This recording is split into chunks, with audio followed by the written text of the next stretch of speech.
Good equipment matters in your learning. It's half the difference between a comfortable and productive session versus one that's annoying, clunky, and just a bit miserable. And this is a list of only the best, the things which actually made a difference and became a part of my everyday routine. And you'll see that because there's a story behind every single one. Now, some are cheap but still make a huge difference. Some are maybe obvious, but others are horribly underrated. And a couple are a bit quirky, a bit more unique to me. But maybe you'll find it interesting too. There's a fat 20 items to look at, so let's just get into it. A good workspace begins beyond the desk itself.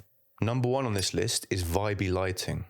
This changes the entire atmosphere of your room, and yet so many people overlook it, and they curse themselves to the horrors of the big light. You don't want your study area to feel like an exam hall or an interrogation office. So I tell the big light to piss off, and I replace it with lots of smaller, warmer lights which fill the room with these pockets of ambience. The entire room is now cozy and inviting, rather than cold and clinical. You don't have to be an interior designer either, because I am certainly not. 2 of my lights are cheap IKEA ones, but they do the job perfectly. If you want an even bigger upgrade, I recommend getting some sort of RGB. Not the TikTok Zoomer RGB light strips. I mean proper standpiece RGB. With these, you can shift the entire mood of the room to exactly what you want. I originally bought these 2 lights for filming, but now I just use them as regular old ones every day. If I want calmness, I make the room a deep blue, which makes a beautiful contrast against the warmer lights. And if you want a sexy vibe while you read, for some reason, each their own, you can make the room a nice deep red. It's good fun to experiment with the energy of the room and just to see what you can do, so I recommend it. And of course, if you're a design nerd, there's thousands of lamps out there, which just have their own personality, their own character, to really reflect who you are. Number 2 is something I don't actually own, but I feel like it's so important I can't leave it out. Get yourself a good chair, because your health and comfort depend on it. There's a good rule I like which relates to this, and it's that if something separates you from the ground physically, in any way, then do not cheap out on it. It sounds dumb, but think about it. A cheap mattress means you have years, maybe even a decade worth of terrible sleep. Cheap shoes will give you blisters and they'll fall apart within a few months. And a cheap chair is not only uncomfortable, but it sets you up for bad posture and back pain. And none of that is worth the extra $50 or $100 you save when you first bought it. It's just not worth it. Obviously, you don't have to go crazy. You don't need a Herman Miller worth thousands, of course. But the point is to not cheap out and condemn yourself to years of uncomfortable sitting, because you might be at your desk for many hours a day for the rest of your life. Therefore, it's something you have to get right early on. So you buy once, you cry once, and hopefully never again, because you bought well. I have no idea what model my chair is. I tried reading up and down, I didn't see any labels, so that's annoying. But as a chair, it's not bad, but it's not good either. And you can feel that. It gets uncomfortable to sit on after half an hour. And I think it's worth 50 quid. There's no surprise then. You pay a cheap price, you get something cheap.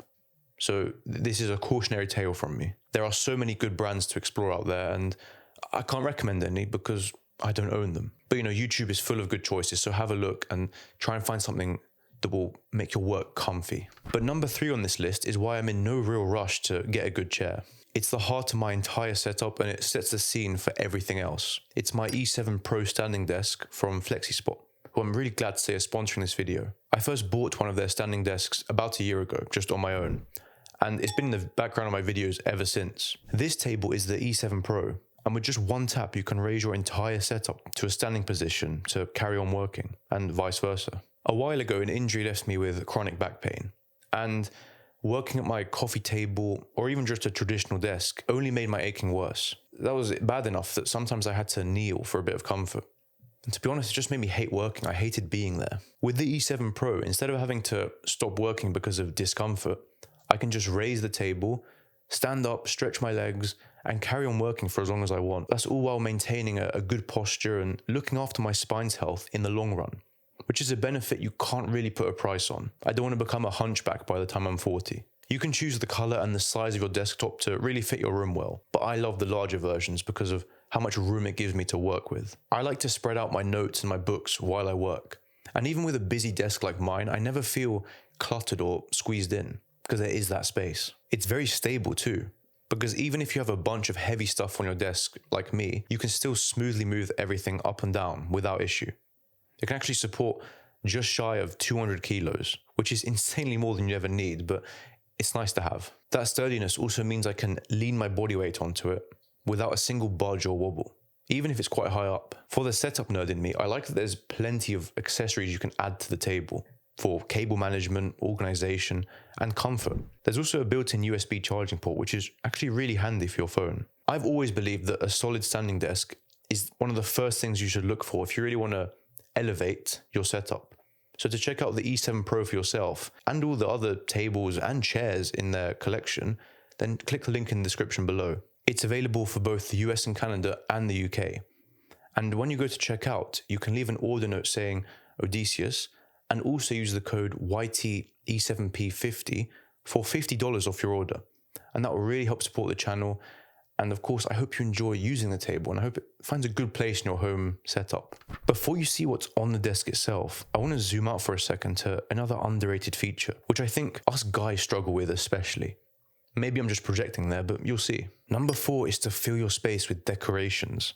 And this does apply to learning, trust me. When your space creates an atmosphere, a vibe, so to speak, you feel more comfortable, yes, but also more zoned in. It makes your office or your bedroom a place you actually enjoy being, rather than having it feel like a classroom or just another boring old room. I like to fill my space with things that define me and things that I find beautiful, almost to make it a reflection of your character. And that's maybe enough to motivate you on your pursuits or to capture the spirit of your study. You know, every wizard needs his tower, and it's the same for you. I've got my books, I've got a nice map tapestry, and of course there's lots of lights and tripods, which all add to an atmosphere. Don't get me wrong, I still have lots of work to do. Like I'm lacking, the walls are ugly, the place is a bit messy. I'm trying, okay? I'll get there. But the point is to first appreciate that it is important.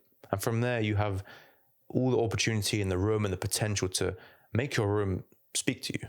Number 5 is my bookstand, which is one of the more underrated items on this list. And I feel that most people just don't realize how useful it is for reading and for writing. I love to read and analyze books, and chances are you do too in some capacity. It could be a college textbook, it could be the Bible, it could be a novel, it could be anything. The problem is whenever you're writing notes on the book, you're stuck in this endless loop. You pick up the book, you read something, you put it down, start writing, you forget what you just read, so you have to pick it back up, read again, put it down, and it's just this clumsy and annoying cycle hopping back and forth between them. If only there was a cheap device to hold the book open while you write. Now as I write on my PC or a separate notebook, all it takes for me is to glance at the open page and I have everything I need without having to, fiddle through it. It's such a tiny difference, but it makes the work so much smoother. And it's also great while you're cooking to put a cookbook on.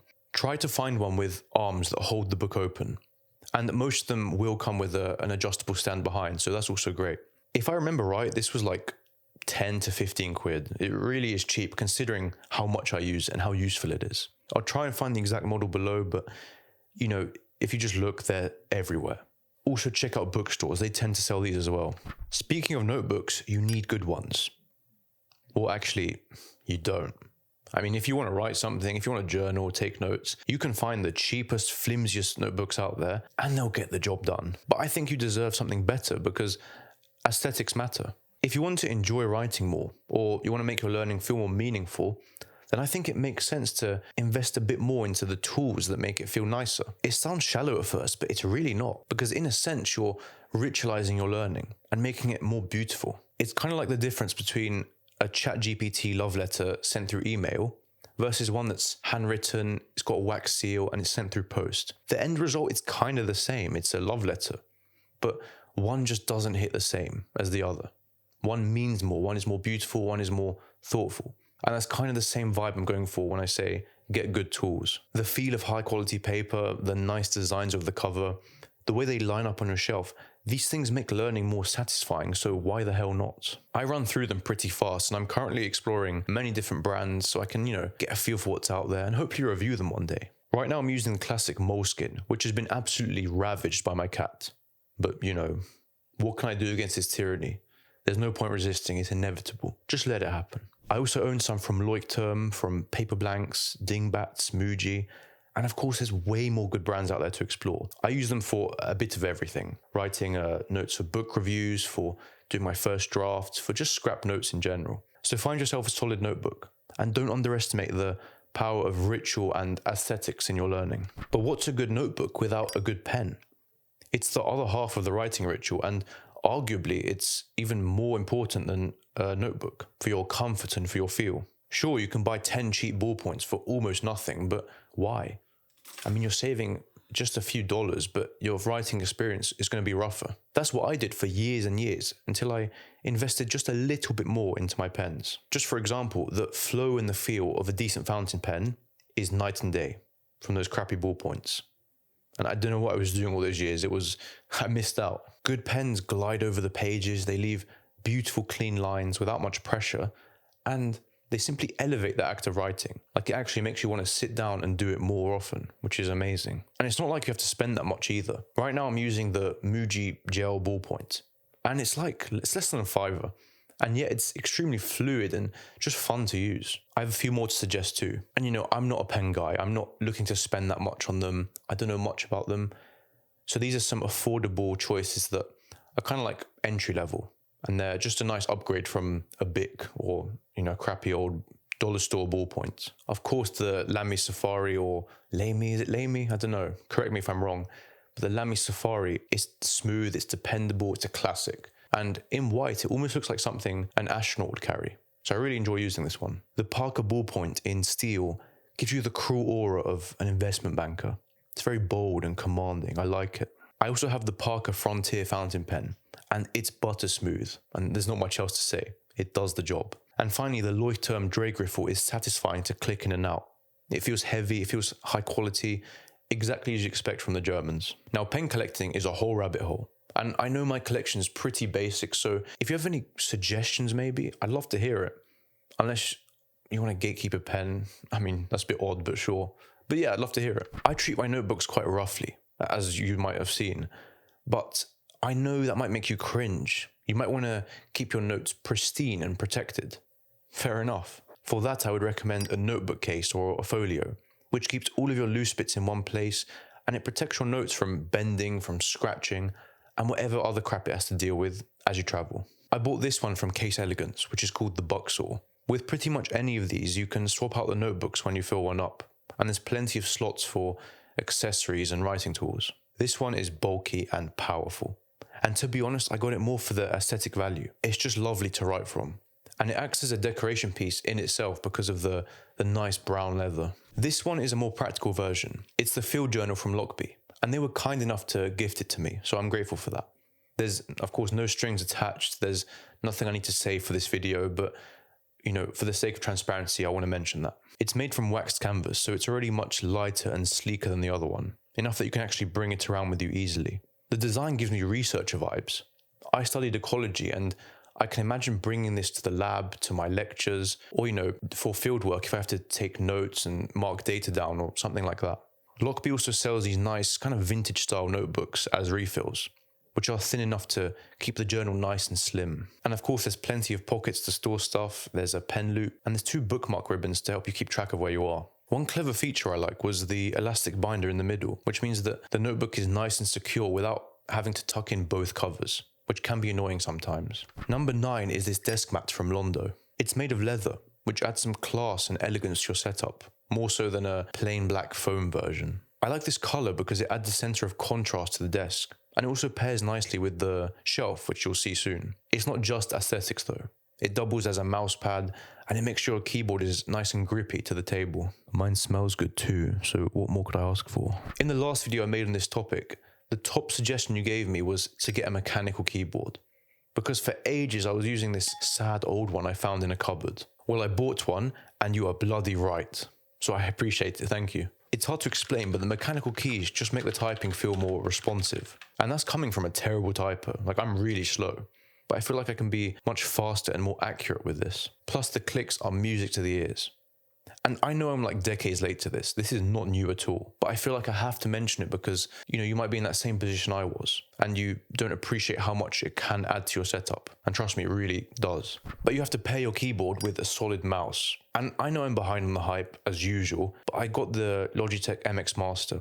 And after a few months of using it, I feel like it's earned every ounce of that hype. The shape is comfy, and it nestles your hand in a neutral position. But my favorite feature, which I didn't expect to be so cool, was the scroll wheel. It's pretty heavy, so when you flick it into a spin, it carries all of that momentum and spins super fast, sort of like a fidget toy would. This means you can pretty much teleport up and down the page, which is very useful when you're writing or navigating a long article. There's also plenty of useful buttons and a second scroll wheel, both of which you can configure to do whatever you want, like changing volume or going back and forth. It's way more functional and fluid than a regular old mouse, so I recommend it. Number 12 cost me just a tenner, and yet it saved me from loads of stress and overwhelm.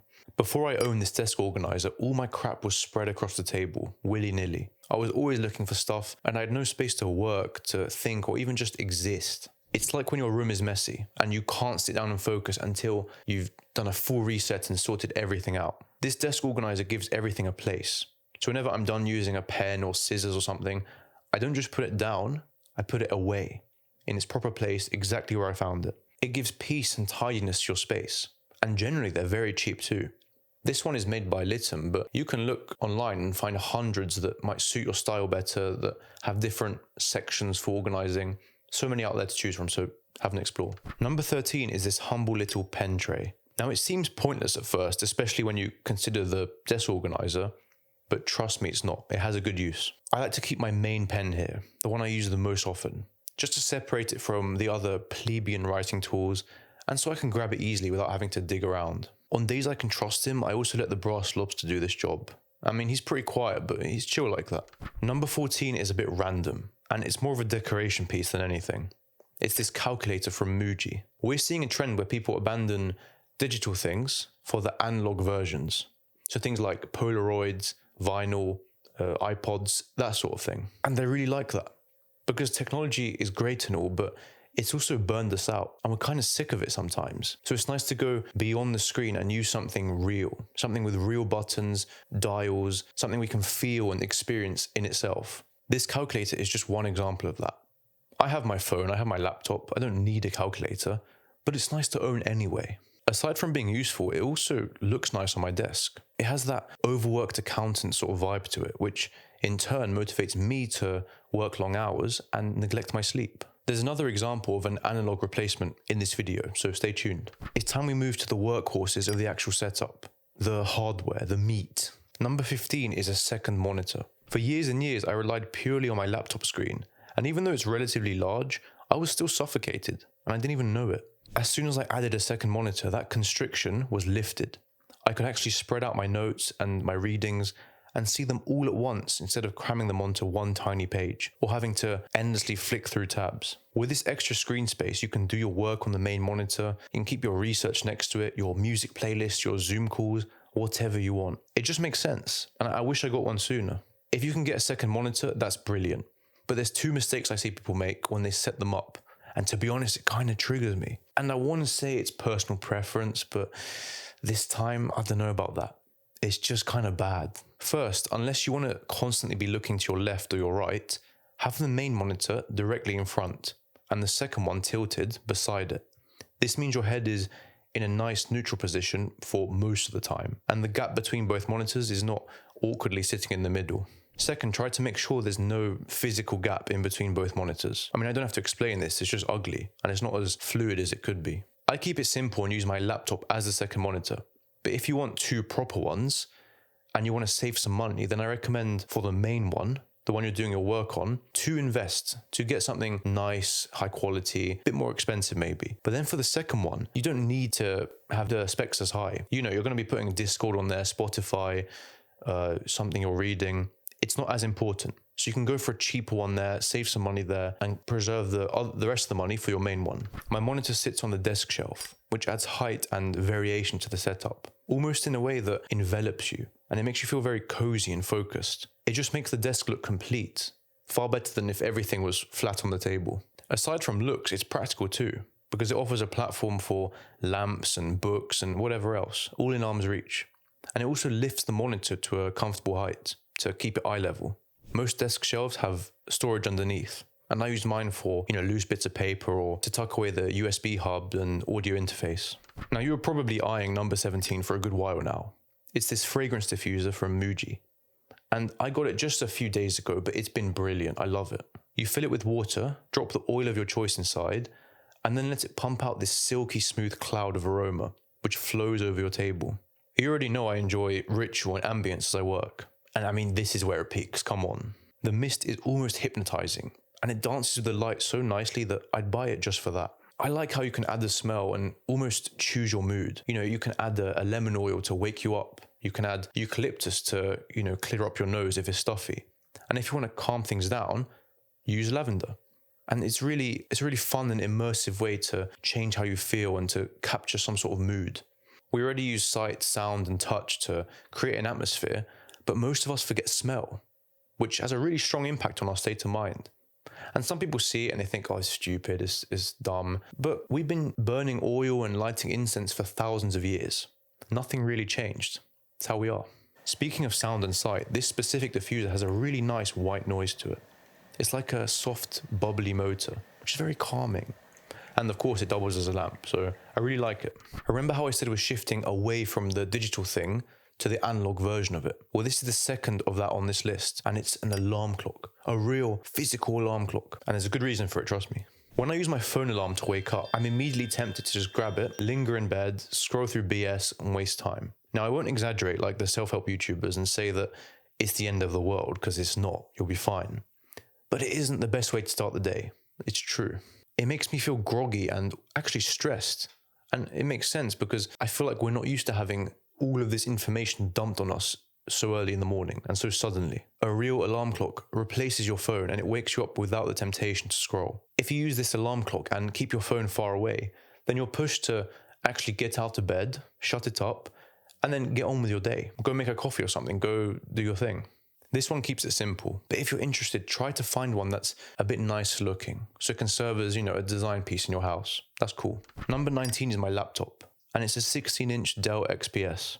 Now, I'm not necessarily recommending this exact model. I mean, it's perfect for me, it does everything I ask, it's great. But the point is here to get the best computer you can reasonably afford. Because like with the chair, like with the table, this is not something you want to pinch pennies on. You want to invest and get quality here, because it's damn important. A slow computer is a pain in the ass, no matter who you are, no matter what you're doing. And it quite literally keeps you away from your dreams and in your learning, in college, in business, in everything you do. With a good computer, you're given freedom. You have all the creative energy to focus on your work and your learning, rather than worrying about crashes, slow loading times, or not being able to run certain programs. So again, as the ancient saying goes, buy once, cry once. And you might cry hard this time. It might cost a lot in the present, but I think it's worth it. But look, you can't just put your laptop directly on the table. That's unthinkable. That's crazy. You need a laptop stand. Otherwise, you'll be, constantly looking down. You'll get neck pain. No fun. Okay, it's not that deep. But genuinely, it's nice to be able to lift up your laptop to eye level. So you can keep your head in a neutral position and you don't have to worry about like a bad posture emerging or, neck pain. This one is by Boyata. And it's a simple but sturdy take on the design. It's made of aluminium, it moves straight up and down, and I can lock it in place by twisting my knob here. There's no faff or pointless extra features. It does what it does, and it does it well. I also like how the shape of the stand exposes the laptop to as much air as possible, so it keeps everything cool and it shuts up the fans as much as possible. There's loads of different designs for these too. Some spin, some have different angles, some have built-in fans or all these crazy features. So again, have a look, see what suits you. And the final note I should say is spend responsibly. These things I gathered over years, and just because they help me learn and just because they might help you learn as well, it doesn't mean you should, be crazy with your spending and make bad financial decisions. Take it slow, do your research, and don't buy it just because I said so. Like, come on, I'm just me. I'm just a talking head online. And of course, as always, I'd love to hear what you have to recommend to me. If I'm missing something, if there's anything that you use that's kind of weird and quirky and you feel like I could try out, I'd love to hear it. And I appreciate you watching. And if you like these videos, you'll also like the newsletter, which I'll link down below. It's totally free. It's not spammy. I think you enjoy it and I'll see you there. And finally, thank you again to Flexispot for sponsoring this video. If you have the time, I suggest checking out their website and seeing what they have on offer. It's great stuff. And again, thank you for watching.